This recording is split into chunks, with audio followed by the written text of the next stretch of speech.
Ֆիլմը սկսվում է Բեռլինում, որտեղ 8-ամյա Բրունոն ընկերների հետ վազվզում ու խաղում է փողոցներում։ Տուն վերադառնալու ճանապարհին զգացվում է Երկրորդ համաշխարհային պատերազմի շունչը։ Երկիրը ղեկավարում է Հիտլերը, իսկ հրեաները զրկված են իրենց իրավունքներից։ Տուն հասնելով Բրունոն տեսնում է, որ այն զարդարում ու մաքրում են։ Նորից Էլզայից նա տեղեկանում է, որ այդ երեկո իրենց տանը խնջույք է կազմակերպվելու, հոր նացիստական սպա Ռալֆի պաշտոնի բարձրացման առթիվ։ Գիշերը Ռալֆը հայտնում է զավակներին, որ իրեն նշանակել են համակենտրոնացման ճամբարի պարետ, եւ ընտանիքը պետք է լքի Բեռլինն ու տեղափոխվի գյուղական վայր։ Այս լուրից Բրունոն շատ է տրտմում, քանի որ ստիպված է թողնել իր մանկության ընկերներին, սակայն մայրը հանգստացնում է նրան, վստահեցնելով, որ նոր վայրում նա նոր ընկերներ կգտնի։ Հաջորդ տեսարանում Բրունոն եւ նրա ընտանիքը ժամանում են իրենց նոր տունը, օկուպացված Լեհաստանում։ Այն բարձր պարիսպներով ու այգիով շրջապատված երկհարկանի առանձնատուն է։ Իր նոր սենյակի պատուհանից նայելով Բրունոն հեռվում մի քանի տնակներ է նկատում։ Նա կարծում է, թե դրանք ֆերմերների տներ են, եւ ենթադրում է, որ այնտեղ երեխաներ են խաղում։ Նա մորը պատմում է գծավոր գիշերազգեստ հագած ֆերմերների մասին, ինչն իրեն մի փոքր տարօրինակ է թվում։ Այդ ընթացքում խոհանոց է մտնում մի տարեց տղամարդ, թարմ բանջարեղեն բերելով։ Երբ նա բանջարեղենը դնում է սեղանին, Բրունոն նկատում է, որ նա նույնպես այդ գծավոր գիշերազգեստից է հագել։ Էլզան հետաքրքրված թե ինչի մասին է խոսում որդին, հեռացող տղամարդու կոճերին է նայում եւ հասկանում դառը ճշմարտությունը։ Հաջորդ տեսարանում Բրունոն հոր աշխատասենյակում է եւ հարցուփորձ է անում գիշերազգեստով ֆերմերների մասին։ Ռալֆը պատասխանում է, որ այդ գծավոր հագուստով արարածներն ընդհանրապես մարդ չեն։ Միևնույն ժամանակ Էլզան պարզում է, որ ֆերման, որի մասին խոսում է որդին, իրականում հրեաների համակենտրոնացման ճամբար է։ Կատաղած Էլզան ներխուժում է ամուսնու աշխատասենյակ եւ պահանջում բացատրություն։ Չնայած դրան, նրանք Բրունոյից թաքցնում են ճշմարտությունը, թույլ տալով մտածել, որ դա սովորական ֆերմա է։ Ծնողներն արգելում են տղային մոտենալ այդ վայրին եւ ընկերներ փնտրել այնտեղ, իսկ պատուհանը, որտեղից երևում էր ճամբարը, հասկանալի պատճառներով փակվում է։ Օրեր են անցնում, եւ Բրունոն միայնակ խաղում է նոր տանը, տխրելով ընկերների բացակայությունից։ Մի օր, առջևի այգում խաղալիս, նա նկատում է մի փոքրիկ դուռ, որը տանում է դեպի հետնաբակ։ Նա փորձում է գաղտնի ներս սպրտել ու հետախուզել տարածքը, սակայն Էլզան նկատում է նրան ու ներս կանչում։ Բրունոն ստիպված է լինում մնալ տանը։ Ընթրիքի ժամանակ Ռալֆը հայտնում է, որ Բրունոյի եւ նրա քրոջ Գրետելի համար անձնական ուսուցիչ է վարձել։ Բրունոն ուրախանում է, որ այլևս ստիպված չի լինի դպրոց գնալ, քանի որ դպրոցն ինքն է գալիս իրենց տուն։ Հաջորդ տեսարանում, երբ Բրունոն ճոճանակի վրա խաղում է, երկնքում ծուխ է նկատում։ Նա փորձում է կանգնել ու տեսնել, թե որտեղից է գալիս այդ ծուխը, բայց վայր է ընկնում ճոճանակից ու վնասվում։ Ձեր տղամարդը, Պավելը բարձրացնում է նրան եւ առաջին օգնություն ցուցաբերում։ Բրունոն կասկածանքով է նայում վիրակապին եւ ասում, որ պետք է բժշկի դիմել, սակայն ծերը հանգստացնում է նրան, նշելով, որ ինքը նախկինում բժիշկ է եղել։ Ծերունին ներկայանում է որպես Պավել, իսկ Բրունոն զարմանում է, թե ինչպես կարող է բժիշկը կարտոֆիլ կեղևել իրենց տանը։ Շուտով գալիս է Էլզան եւ տեսնում, որ Պավելը խնամում է վնասված Բրունոյին, նա մի պահ շփոթվում է, բայց շնորհակալություն է հայտնում Պավելին։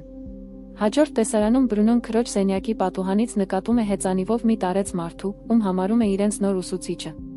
Տղան չէր սխալվում։ Ուսուցիչը սկսում է նրանց դասավանդել նացիստական ռեժիմի պատմությունը։ Արկածային գրքեր սիրող Բրունոն ստիպված է լինում կարդալ հաստափոր ու ձանձրալի պատմության գիրքը։ Ավելի ուշ, երբ նա կարդում էր այդ գիրքը, նկատում է, որ հետնաբակի դուռը բաց է։ Այս անգամ նա արագ վազում է դեպի տնտեսական կառույցը, անցնում պատուհանից ու մտնում անտառ, առանց իմանալու, թե ուր է տանում արահետը։ Բրունոն գնում է արահետով եւ հասնում ճամբարին, որը դեռևս ֆերմա է համարում։ Ճամբարը պատված է փշալարերով, իսկ ներսում գտնվող բոլոր մարդիկ կրում են համարանիշներով գծավոր գիշերազգեստներ։ Փշալարի մյուս կողմում Բրունոն նկատում է իր տարեկից մի տղայի, որը մենակ նստած է։ Նրանց արտաքինի ու ապրելակերպի միջև ակնհայտ ու հսկայական կոնտրաստ կար։ Բրունոն ներկայանում է եւ պարզում, որ տղայի անունը Շմուել է։ Շմուելն ասում է, որ քաղցած է, եւ հարցնում է, թե արդյոք Բրունոն ուտելու բան ունի։ Բրունոյի գրպանները դատարկ էին, բայց նա խոստանում է հաջորդ անգամ անպայման ինչ-որ բան բերել։ Տեսնելով Շմուելի հագուստի համարները, Բրունոն կարծում է, թե դա ինչ-որ խաղի մաս է, սակայն Շմուելը պատասխանում է, որ համարները խաղի հետ կապ չունեն, եւ հսկիչի սուլոցը լսելով արագ վերադառնում է ճամբար։ Բրունոն նույնպես տուն է գնում ու շարունակում դասերը։ Հաջորդ օրը Բրունոն շոկոլադով գալիս է ճամբար, սակայն Շմուելն այդ օրը չի հայտնվում։ Դրանից հետո Բրունոն հաճախ է այցելում Շմուելին, հիմնականում ուտելիք բերելով։ Վերջապես նա տեղեկանում է, որ Շմուելը հրեա է, ում ծնողների հետ բերել են այս ճամբար։ Բրունոն հարցնում է նաև խողովակներից դուրս եկող ծխի մասին, սակայն Շմուելը պատասխանում է, որ չգիտի, քանի որ իրենց արգելված է մոտենալ այդ տարածքին։ Բրունոն վերադառնում է տուն, խոստանալով շուտով նորից հանդիպել։ Ավելի ուշ տեսնում ենք, թե ինչպես է Բրունոն հորից հարցնում այդ ծխի մասին։ Ռալֆը պատասխանում է, թե խողովակներում աղբ են այրում։ Որոշ ժամանակ անց Էլզան մտնում է Գրետելի սենյակ և, տեսնելով նացիստական քարոզչական պաստառները պատին, կասկածանքով է լցվում ուսուցչի տված դասերի հանդեպ։ Ուսուցիչը երեխաներին բացատրում է, թե հրեաները չարիք են և երկրի կործանման գլխավոր պատճառը։ Սակայն Բրունոն, մտածելով Շմուելի մասին, հակառակվում է, ասելով, որ ոչ բոլոր հրեաներն են չար։ Դասից հետո նա որոշում է այցելել Շմուելին և չի մոռանում ուտելիք վերցնել։ Նա հնարամտորեն դուրս է գալիս տնից ու հասնում ճամբար։ Տված ուտելիքը Շմուելն արագ ուտում է Բրունոյի աչքի առաջ։ Այնուհետև Բրունոն իր ֆուտբոլի գնդակը նետում է փշալարերից ներս խաղալու համար, սակայն վախեցած Շմուելն այն հետ է նետում ու թաքնվում սյուների հետևում, ասելով, որ եթե իրենց միասին տեսնեն, մեծ խնդիրներ կունենան։ Այդ ընթացքում Էլզային նույնպես սկսում է անհանգստացնել խողովակներից գալից գարշահոտությունը։ Լեյտենանտ Կոտլերը հայտնում է նրան, որ այդ ծուխը հրեաների դիակների այրումից է առաջանում։ Լսելով այս սարսափելի լուրը, Էլզան ցնցվում է և անմիջապես գնում Ռալֆի մոտ։ Ռալֆը բացատրում է, որ իր պաշտոնը հենց հրեաների ոչնչացումն է, ինչից Էլզան սարսափում է, տեսնելով, թե ինչ է դարձել իր ամուսինը։ Ընթրիքի ժամանակ Պավելը պատահաբար գինին թափում է Կոտլերի վրա և վերջինիս կողմից դաժանաբար ծեծի է ենթարկվում։ Այս տեսարանից ազդված Բրունոն քրոջ հետ լաց է լինում, հարց տալով ինքն իրեն, թե արդյոք հայրն իրականում բարի մարդ է։ Մի օր, տանը շրջելիս, Բրունոն սենյակներից մեկում նկատում է Շմուելին, որը գավաթներն էր մաքրում։ Նա ուրախանում է և նրան ուտելիք տալիս։ Շմուելն ընդունում է այն և սկսում ուտել, սակայն հանկարծակի հայտնվում է Կոտլերը և մեղադրում տղային ուտելիք գողանալու մեջ։ Նա բարկացած գոռում է Շմուելի վրա, ով արդարանում է ասելով, որ ոչ թե գողացել է, այլ իրեն տվել է իր ընկեր Բրունոն։ Կոտլերը շրջվում է դեպի Բրունոն։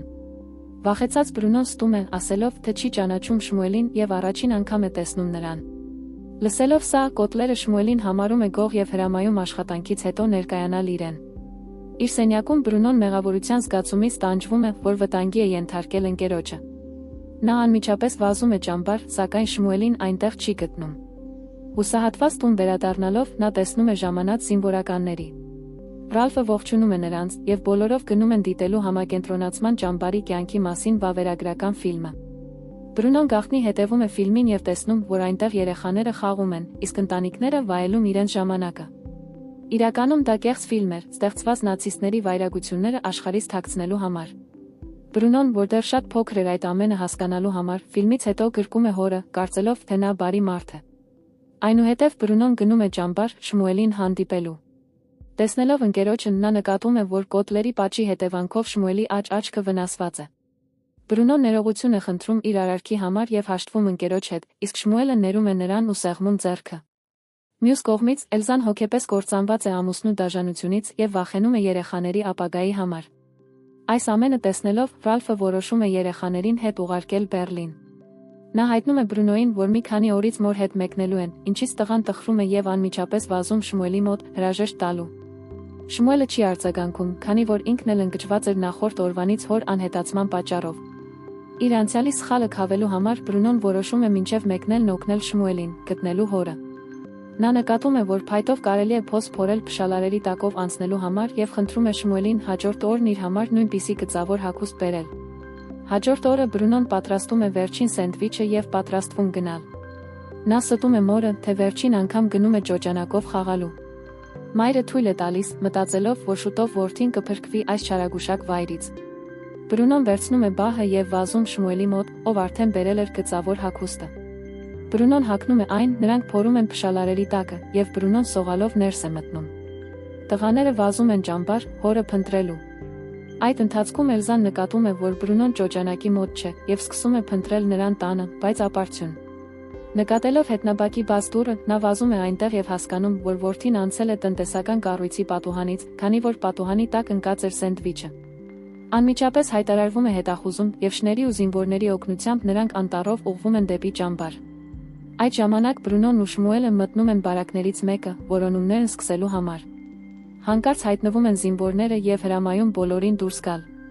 Երկու երեխաները հայտնվում են ամբոխի մեջ և ստիպված շարժվում նրանց ուղղությամբ։